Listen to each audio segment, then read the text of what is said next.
Hey there, everybody. This is Dr. T again, your mindset doctor, the CEO and founder of Life Coach in a Box, doing another master class. I am here with my friend Giovanna Tisdale from Spiritual Love Sanctuary, and she deals with relationships. I love this topic because relationships can go a lot of different ways. Most of the time we think about relationships as, a love, a different type of, agape love or different types of love. But we're going to see how far we can get with understanding what she's doing and really kind of poke at her with some of the knowledge that she has, because I'm telling you, I think she has a lot of stuff to share with us. So without further ado, Giovanna, how are you today, sis? I am doing wonderful, amazing, and I'm super blessed and grateful to be here with you today. Thank you, thank you, thank you. Talk to me about, I like to start with things that I have found interesting from the beginning, before we even get into relationships. Spiritual Love Sanctuary. Talk to Yes. me about where that came from and how you landed there. I love that. Thank you. So I was in an abusive relationship in my early 20s, right after becoming a mom. And, I kept thinking, like, if this was love, like, how did it get to this point? So, once I got out of that relationship, I was like, okay, like, I want to find love. But then I was like, wait, if love was abusing me, like, I don't want that. And so I was like, well, I want love like God intended it to be. I want the pure essence of love. So I started putting spiritual love or spiritual in front of love. And I think that just in general, when we hear the term love, a lot of times a lot of fear comes up, a lot of negative emotions and energy comes up because, we have these ideologies that, we're supposed to struggle for love, or pain is love, and love hurts. And I'm like, I don't want that kind of experience. I want love that recognizes that I'm something, that I'm someone important, that God created me to be here. And so that's what spiritual love is. And sanctuary to me is like it's a safe space. It's a place of tenderness, of healing, of worship, of connection. And so it just felt like a beautiful container to support other people in a sanctuary. Love that. I love that you took some things that were important to you and kind of flipped them around, right? To have a deeper meaning. You've already said some things that I actually want to jump into. You said you realized, kind of what was going on. I think that there is a point with people that, well, actually, I'm not going to say what I think. I'm going to ask the question about how did you recognize it and then get out, right? Because it sounds like with the people that you probably work with, there has to be a recognition, and oftentimes maybe they recognize it, but then they don't get out. So talk to me about those two things. The recognition and the getting out was a very long process. With physical abuse, it starts out as emotional or mental long before somebody puts their hands on you. So you don't recognize what's happening. And by the time they do hit you, you are so broken down that and you feel like there's nowhere to go. You're like, I was isolated from my family and friends. Cell phones were still kind of new back then. So I didn't have access to, to a phone. I didn't have a car. I was kind of like stay-at-home mom. So I was just sitting with this new awareness of life. And because I didn't know better, nobody taught me really about relationships or, healthy relationships or what to look for in a toxic relationship. So in my mind, like, this became normal. Having an unhealthy, toxic relationship, a partner that spoke down on me, that belittled me, was normal. And I thought something was wrong with me. And so I was like, thinking like, he was upset because he didn't want a child, or, I'm just not good enough. Like, so I started taking on, it's my fault. It's my fault. So that chipped away at my self-love, my self-esteem. And so I was essentially a shell. I was walking on eggshells. I felt bad about myself inside and out. And this went on probably for, I want to say it started probably when my daughter was about 6 months, like the emotional abuse and then escalated when she was maybe about a year. And I think I finally left when she was maybe about 3. And part of that abuse was the manipulation, like, oh, well, if you leave, I'm going to take her. So now I'm afraid to lose my baby. And there were times when I would try to walk out the door and he would physically take her out of my arms. There was no one I could call, nowhere to go. So I was kind of stuck essentially. But the getting out, when I realized that I needed to leave was when things really got bad. I don't even necessarily remember what happened. I remember getting up, being surrounded by police officers. So whatever had transpired was bad enough for my neighbor to have called the police. And like, I just realized, like, if I don't leave this man, I'm not gonna be here to be a mama. So I made the decision to leave, and I would love to say that things got better, but they didn't. The threats that he made as far as like taking my child, he did. And, we went through the court system. Side effects of abuse that I experienced were depression, anxiety, PTSD. And when you're dealing with mental health issues and you are also now navigating child custody issues in a court, you're unstable in the eyes of the court. So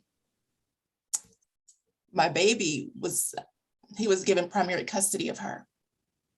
And that was probably the hardest thing that I have ever dealt with.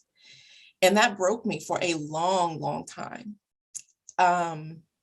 And I found comfort in bottles. I would drink because it numbed me. And then one day, like I tried to get help. I remember I went to my doctor and I was like, I think I'm an alcoholic. Like, I mean, I wouldn't even have money and somehow I would find it to go buy a bottle of alcohol. And they're like, oh, nothing's wrong with you.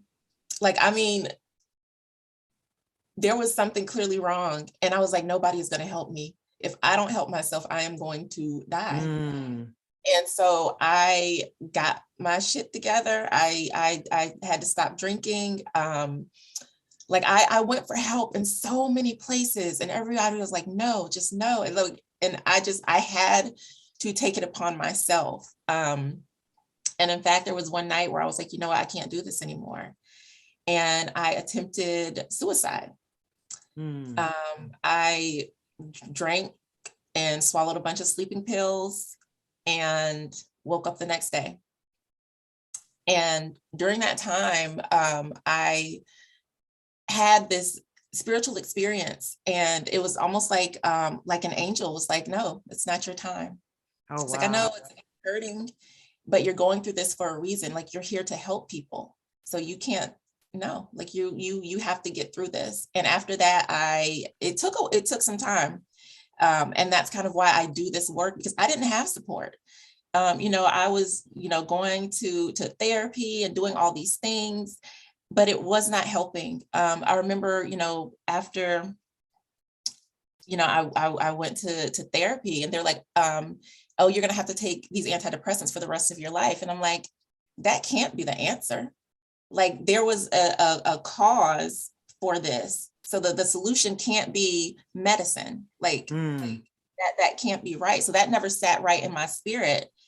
And I would take them, of course, because I needed them. Like, I attempted. So I wanted to make sure that, okay, I'm gonna take this for now because I know that I need it, because my body is not doing whatever it needs to do to regulate my emotions. But even taking it, I felt hollow. Like, inside, I felt sad, but I couldn't feel the sadness because the medicine was making me feel happy. So right. I felt crazy because it's like, I know I don't feel good and I couldn't connect with my feelings.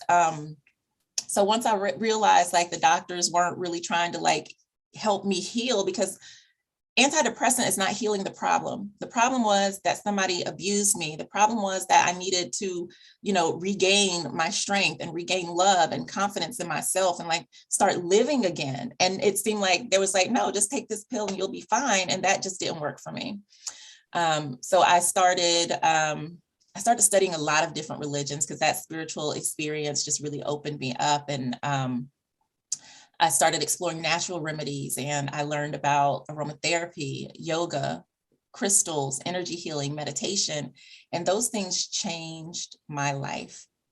My first yoga teacher, her name is Peggy, and I tell her, like, you saved my life, because meditation, and this is something that I love to teach. I love teaching people how to meditate, because when you're depressed and you're anxious, there's like this record of negative thoughts playing in your head over and over and over again. Yep. And what meditation taught me was that I could sit with the thoughts and not let them take control of me. And once I started learning how to meditate, I started feeling better, because I would hear that thought, oh, you're stupid, you're ugly, nobody loves you. And I'm like, that's not true. And so I started becoming in control of my mind. And for a lot of us, from, you know, whatever things we've experienced in our childhood or in relationships or in different areas and times of our lives, we have these loops of stories that are playing, and they're doing us a disservice. And because we're not taught how to deal with our emotions, how to use our mind the same way we use a computer or a smartphone, we think those things are true, and usually they're not. And Right. so that for me was like the turning point. And I was like, I don't want to see another woman go through the things that I went through. No woman should struggle. No woman should not be able to get access to the resources and help that she needs to heal herself, especially dealing with abuse. And what really lit me up was so many women that I have met have told me either they did not love themselves, or that a man has abused them in some way, whether it's mentally, spiritually, physically, emotionally, sexually. And we are all just walking around thinking something is wrong with us. But when we start talking to each other, we have the same story. Why is that? And that just hurt me to know that so many women have experienced this level of pain. And then here we are, now we're raising children. And I think what really got me is that, you know, we can pass trauma down to our children. Oh, absolutely. Absolutely. Without a doubt. And so for me, it was important for me to heal. I have two girls. One of them is 20. She's a student at Howard University. And my baby girl, she's going to be 7 next week. And I don't want to see them going through what I went through. Let me bear this so that you can learn my mistakes and have a better life than I did. Right. So what an incredible, incredible story of triumph. I allowed you to just kind of go with that because I think that it's important to hear the entire story. I mean, I was just taking a lot of notes. I think that one of the important things that you said is that when you made the choice to get out, it didn't get better right away, because there's sometimes it becomes a trap to think that just because I made this decision, that everything is going to start to be okay. That's with anything. That's not even in an abusive relationship. That's just in life. Okay, I've made this decision to do this job. I made this decision to do this, and I made this decision that, okay, now we're ready. And it doesn't always get better. I mean, sometimes it gets worse before it gets better. And then, as you talked about, you know, trying to get help and the help not helping, that'll preach by itself when the help don't help, right? And because we're not getting to the root of the problem. And I think that that's what we as life coaches try to do to get to the root of the problem.